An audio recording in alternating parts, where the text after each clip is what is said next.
Hey everyone, welcome back to more political chatter. In this video, we will be talking about the Pennsylvania Senate race and just how close it has gotten to be in the past few weeks. Dr. Oz has really narrowed this race up against his Democratic challenger, John Federman.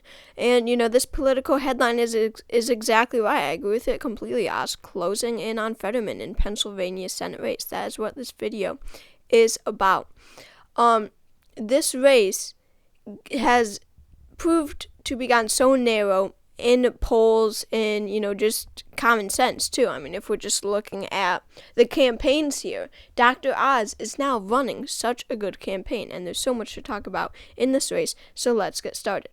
So, first of all, Dr. Oz's primary was insanely close, okay? So, Pat Toomey, a Republican in Pennsylvania, he was a senator in Pennsylvania. He is a senator from Pennsylvania. And this year, he decided to step down, and he let another Republican win the nomination. So, therefore, this is an open seat, and this is one that Democrats can flip, and that is how the Democrats will win control of the majority in the Senate. In 2022 is by winning the state of Pennsylvania, because it is the only state that they can flip this election cycle. So they really need it. So then they could care less about Nevada or Arizona, whatever the case may be. I know they could win either one of those, but still, it's definitely great for the Democrats to flip a seat in 2022. That's exactly what they need. But let's get started. So as I was saying, Dr. Oz won this race won his primary by such a close margin. If we're looking here, he had two main opponents. That was Kathy Barnett and Dave McCormick. Dave McCormick proved to be a very, very, very much a challenger in this race, okay? Now, let's look at the final votes. Now, this race, I mind you, took like 2 weeks for them to declare a winner. That is just how close this race was. Dr. Oz in this race, and this race will go down in history, by the way. Dr. Oz won 31.21% of the vote. Dave McCormick won 31.14%. Dr. Oz won 0.07% more votes than Dave McCormick, and he won about 900 more votes than him. 900 out of 1.3 million cast. 900. That blows my mind, and it is insane. And I mind you, I should have said this earlier, Donald Trump endorsed Dr. Oz in this race. So as you can see, if Donald Trump did not endorse Dr. Oz, Dave McCormick would be the Republican nominee in this Senate race. Dr. Oz would not have won that extra 900 votes. I guarantee you. So, I do believe that Dave McCormick would have been a much better nominee for the Republicans. I believe that he would, I would definitely be giving this race to Dave McCormick right now if he had been the nominee and, if we're at this time, the general. However, that did not happen. Dr. Oz won the Republican nomination. Dr. Oz, if you don't know, is a TV personality. He had a show, and he promoted many false products. Many people did not like him. However, many did. And in a state like Pennsylvania, where rural Republicans turn out for, obviously, the Republican candidates, those rural Republicans and a lot of others are going to view Dr. Oz as a corporate sellout. They're going to vote, a lot of these rural Republicans are going to vote for Doug Mastriano on the gubernatorial side. But on the Senate side, they're going to be pretty reluctant to vote for Dr. Oz. That means by no means that they are voting for John Federman.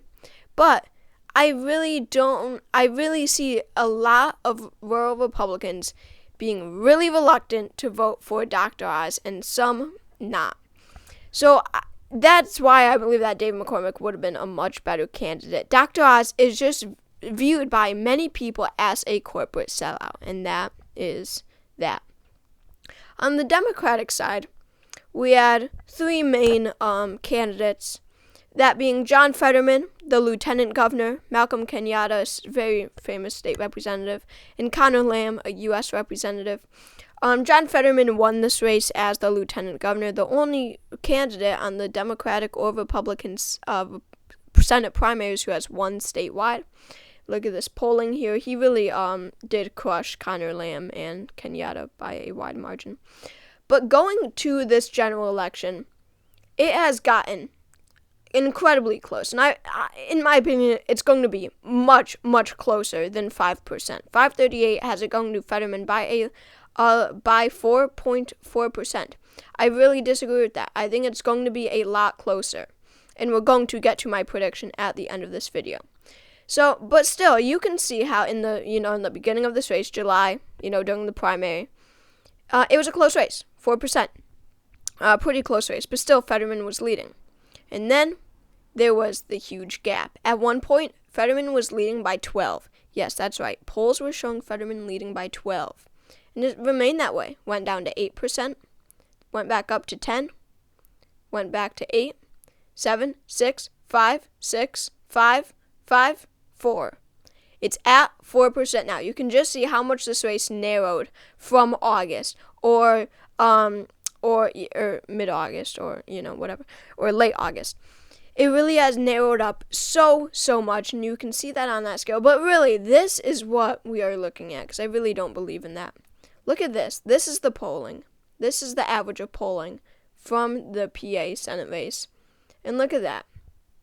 Federman was leading by a pretty wide margin, and now where we are at right now, it is neck and neck on the Wikipedia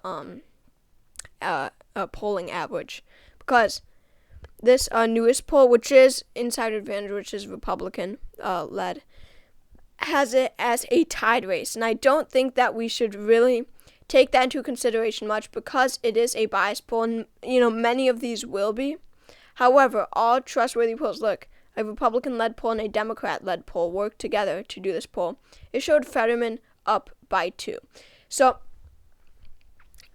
I do believe that Federman is in the lead in this race, and polls are showing that. We can't trust this tied poll. But still, it has narrowed up a lot according to all polls, the average of all polls. And why? It's because Dr. Oz is really stepping it up. He was running a horrible campaign before. All he talked about was, I know you could say the same for John Federman, but John Federman was leading this race, so you really can't say that.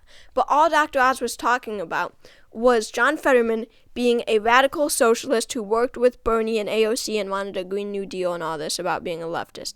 That's all it was. But now he's running a much better campaign, talking about himself, talking about it's about him.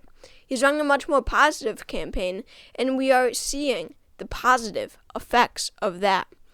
Dr. Oz is doing much better, and John Federman is going really downhill, because like Dr. Oz talking about one thing, John Federman was talking about one thing. That's Oz being from New Jersey and him being a corporate sellout, and he's still talking about that.